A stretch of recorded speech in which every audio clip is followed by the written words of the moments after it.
Hello दोस्तों, आज हम अपने सेट का दूसरा भाग लेके आपके सामने आ गए हैं। फटाफट अपना सेशन स्टार्ट करते हैं। आज हम 50 क्वेश्चनों को लेकर आए हैं। फटाफट आज देखते हैं। देखिए, पहला क्वेश्चन, कौन सी नदी पश्चिम की ओर बहती है? कौन सी नदी पश्चिम की ओर बहती है? तो इसमें आंसर होगा पेरियार। पेरियार नदी पश्चिम की ओर बहती है। दूसरा क्वेश्चन, किस नदी से गेरसोप्पा जलप्रपात बनता है? किस नदी से गेरसोप्पा जलप्रपात बनता है? तो याद रखिए, इसका आंसर शरावती नदी होगा। नेक्स्ट क्वेश्चन, केंद्रीय सतर्कता आयोग किसकी संस्तुति पर गठित किया गया था? तो इसका आंसर संथानम कमेटी समिति होगा। चौथा इसका आंसर है। भारत के संविधान में 9वीं अनुसूची किस संविधान संशोधन द्वारा जोड़ी गई थी? भारत के संविधान में 9वीं अनुसूची किस संविधान संशोधन द्वारा जोड़ी गई थी? तो याद रखिएगा, यह पहला संशोधन था 1951 में। नेक्स्ट क्वेश्चन, निम्नलिखित में से कौन सी एक नदी 1960 की सिंधु जल संधि के अधीन नहीं आती है? तो याद रखिएगा, इसका आंसर तीस्ता नदी है। कौन सा युग्म सुमेलित नहीं है? विटामिन डी सुखंडी सही है, विटामिन सी मसूड़ों से कुनाना सही है, विटामिन ए गठिया नहीं, एक गलत है। यहाँ पर आंसर नंबर तीसरा होगा, विटामिन ए गठिया। यहाँ पर रतौंधी होना चाहिए। ठीक, नेक्स्ट क्वेश्चन, प्रकाश संश्लेषण प्रक्रिया के लिए किसकी उपस्थिति आवश्यक नहीं है?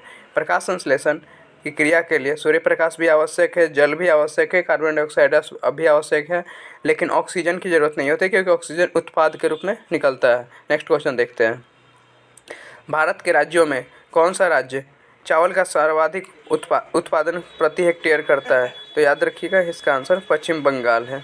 नेक्स्ट क्वेश्चन, भारतीय संविधान के अनुच्छेद 170 के अनुसार किसी राज्य के विधानसभा में सदस्यों की न्यूनतम और अधिकतम संख्या कितनी हो सकती है? तो याद रखिएगा, इसका आंसर डी है, 60 और 50। किसी भी राज्य में मैक्सिमम 500 सदस्य हो सकते हैं और मिनिमम 60 सदस्य हो सकते हैं। इसका आंसर चौथा है, याद रखिएगा। नेक्स्ट, निःशुल्क और अनिवार्य शिक्षा का अधिकार अधिनियम 2009 किस आयु वर्ग के प्रत्येक बच्चों के लिए शिक्षा का उपबंध कराता है? तो याद रखिएगा, इसका आंसर होगा 6 से 14 वर्ष के बच्चों के लिए उपलब्ध कराता है। यदि भारत का प्रधानमंत्री राज्यसभा का सदस्य हो तो इसका आगे का भाग देखते हैं कि कौन सूटेबल है। इसका आंसर दूसरा है, उसे 6 महीनों के अंदर लोकसभा का सदस्य बनना होगा। नहीं, ये गलत है। इसका आंसर आपका होगा चौथा, अविश्वास प्रस्ताव की स्थिति में वह अपने पक्ष में मत नहीं कर पाएगा, क्योंकि आपको पता है कि अविश्वास प्रस्ताव जो होता है केवल लोकसभा में ही लाया जाता है। नेक्स्ट क्वेश्चन, कौन सी एक वह मूल अधिकारक है जिसका भारतीय संविधान में विकसित हुआ है? तो याद रखिएगा, ईवेस का संविधान। भारतीय पुरातत्विक सर्वेक्षण के प्रथम महानिदेशक कौन थे? भारतीय पुरातत्व सर्वेक्षण के प्रथम महानिदेशक अलेक्जेंडर कनिंघम थे। इसका आंसर दूसरा है, अलेक्जेंडर कनिंघम। बलात्, श्रम अथवा बेगार भारत के संविधान में कौन सा अनुच्छेद अतिक्रमण है? याद रखिएगा, बलात्, श्रम तथा अथवा बेगार भारत के संविधान में कौन से अनुच्छेद द्वारा प्रतिबंधित है? तो इसका आंसर अनुच्छेद 23 में इसका वर्णन किया गया है। कौन सा एक संवैधानिक निकाय नहीं है? तो इसका आंसर राष्ट्रीय महिला आयोग होगा। वर्ष 1911 में किसने बम्बई में सोशल सर्विस लिंक की स्थापना की थी? 1911 में निम्नलिखित में किसने बम्बई में सोशल सर्विस लिंक की स्थापना की थी? तो इसका आंसर NM जोशी है। तीसरा नंबर ऑप्शन इसका आंसर है। आगे देखते हैं, कौन कांग्रेस पार्टी के अपरिवर्तनवादी समूह में शामिल नहीं थे? तो याद रखिएगा, इसका आंसर डॉक्टर अंसारी है। आगे देखते हैं, किसने 1857 के विद्रोह को स्वतंत्रता के पहले भारतीय विद्रोह के रूप में वर्णित किया है? किसने 1857 के विद्रोह को स्वतंत्रता के पहले भारतीय विद्रोह के रूप में वर्णित किया है? एक क्वेश्चन का आंसर मैं आप सभी को छोड़ता हूँ, इसका आंसर आप कमेंट में बताइए फटाफट। नेक्स्ट क्वेश्चन की तरफ मूव करते हैं। भारत के संविधान के 2 प्रावधान जो न्यायिक समीक्षा की शक्ति को स्पष्ट रूप से व्यक्त करते हैं वो अनुच्छेद है अनुच्छेद 32 और अनुच्छेद 226। याद रखिएगा, अनुच्छेद 32 और अनुच्छेद 226। नेक्स्ट क्वेश्चन देखते हैं, भारत के संविधान में कौन सा अनुच्छेद समान नागरिक संहिता से संबंधित है? तो याद रखिएगा, इसका आंसर होगा अनुच्छेद 44। आर्टिकल 44 समान नागरिक संहिता की बात करता है।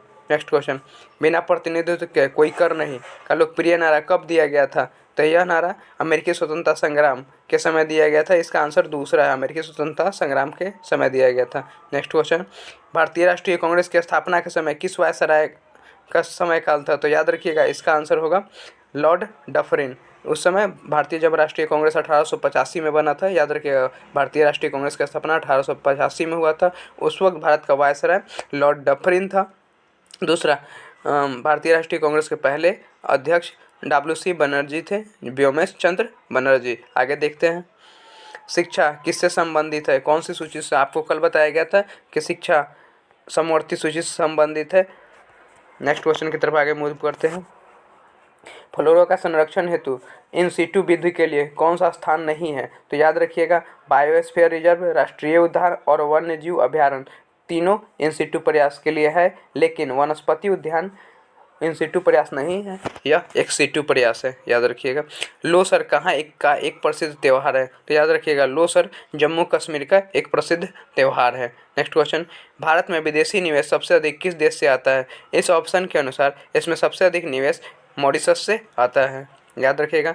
भारत में बैंकों द्वारा उधार देने के लिए प्राथमिक क्षेत्र का निर्धारण का आधार क्या है? भारत में बैंकों द्वारा उधार देने के लिए प्राथमिक क्षेत्र का निर्धारण का आधार क्या है?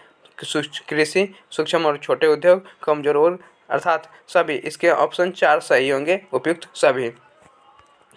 सुप्रीम कोर्ट द्वारा आधारभूत संरचना के सिद्धांत की व्याख्या कब की गई थी? तो यह संरचना के सिद्धांत की व्याख्या आप सभी को याद होगा केशवानंद भारती मामले 1973 में किया गया था। नेक्स्ट क्वेश्चन देखते हैं, भारत के संविधान में सेकुलर शब्द कब जोड़ा गया था? तो आप लोग सभी जानते हैं कि 42वें संविधान संशोधन अधिनियम को मिनी संविधान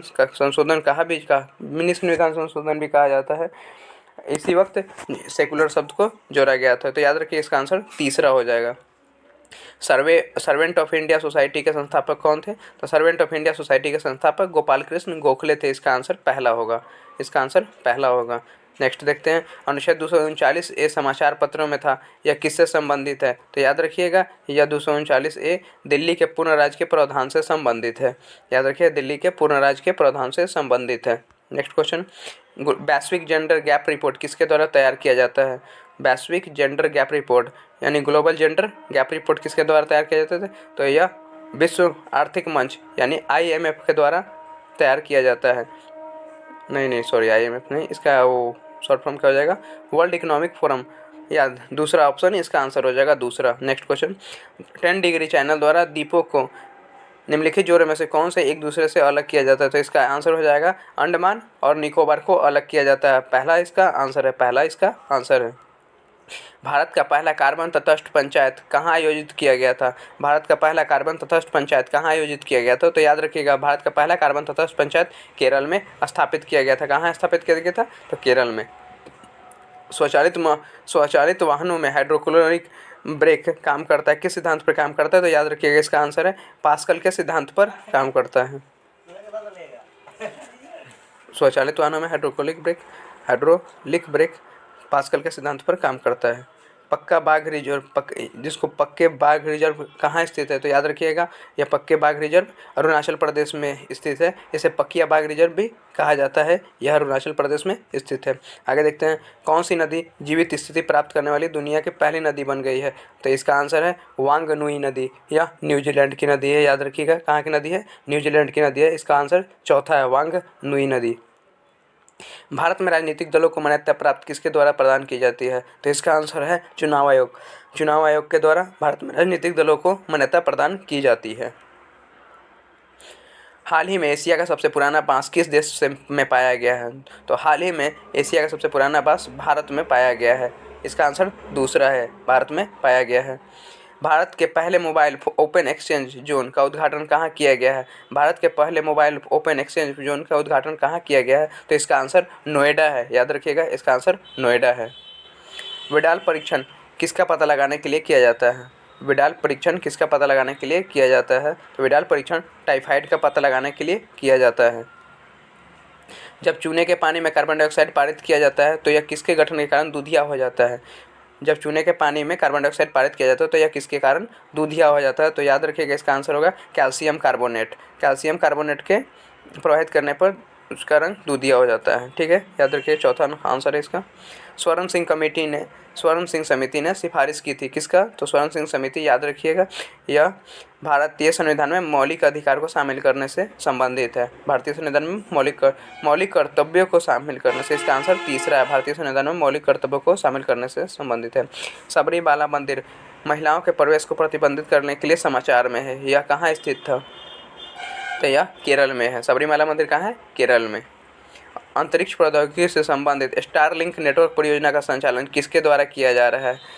अंतरिक्ष प्रौद्योगिकी में से संबंधित स्टारलिंक नेटवर्क परियोजना का संचालन किसके द्वारा किया जा रहा है? तो यह स्पेस एक्स, ऑप्शन नंबर तीसरा, स्पेस एक्स द्वारा किया जा रहा है। भ्रष्टाचार धारणा सूचकांक जारी किसके द्वारा किया जाता है? तो याद रखिएगा, इसका आंसर है पारदर्शिता अंतर्राष्ट्रीय, ऑप्शन नंबर सी इसका आंसर है। पूर्व प्रधानमंत्री अटल बिहारी वाजपेयी के नाम पर किस राज्य की नई राजधानी का नाम बदलकर अटल नगर रखा जाएगा? याद रखिएगा, इसका आंसर है छत्तीसगढ़ की राजधानी जो अभी वर्तमान में रायपुर है, उसका नाम बदलकर अटल नगर रखने का बात किया जा रहा है। भारत छोड़ो आंदोलन के दौरान चीतू पांडे के तहत स्वतंत्र जिला प्रशासन स्थापित किया गया था। तो कहाँ स्थापित किया गया था? तो याद रखिएगा, यह बलिया में स्थापित किया गया था। कहाँ? तो बलिया में। राष्ट्रपति और उपराष्ट्रपति के चुनाव के संबंध में विवाद कहाँ सुलझाए जाते हैं? राष्ट्रपति और उपराष्ट्रपति के चुनाव के संबंध में विवाद कहाँ सुलझाए जाते हैं? तो यह उच्चतम न्यायालय में सुलझाए जाते हैं, सुप्रीम कोर्ट के पास में। किस जीव का रक्त सफ़ेद होता है? किस जीव का रक्त सफ़ेद होता है? तो तिलचट्टा का रक्त सफ़ेद होता है। आज के लिए बस इतना ही। हमने फटाफट आज 50 क्वेश्चनों का प्रैक्टिस किए हैं। कल भी करते रहेंगे, हमारा ये डेली बेस पे चलते रहेगा। आज शाम ही तुरंत एनसीईआरटी की सीरीज भी लेके आई जा रही है, आप लोग उसको भी देखिए। और क्विक रिवीजन के माध्यम से, जिस तरीके से इसमें बहुत कम समय में 50 क्वेश्चन का प्रैक्टिस कर लिए, उसी तरीके से एनसीईआरटी को भी क्विक समरी के रूप में कंप्लीट करेंगे, ताकि ज़्यादा वक्त भी हमारा ना लगे और पेपर हमारा क्लियर हो पाए। आज के लिए इतना ही। कृपया कर इसे लाइक, शेयर और सब्सक्राइब करें। आज के लिए धन्यवाद।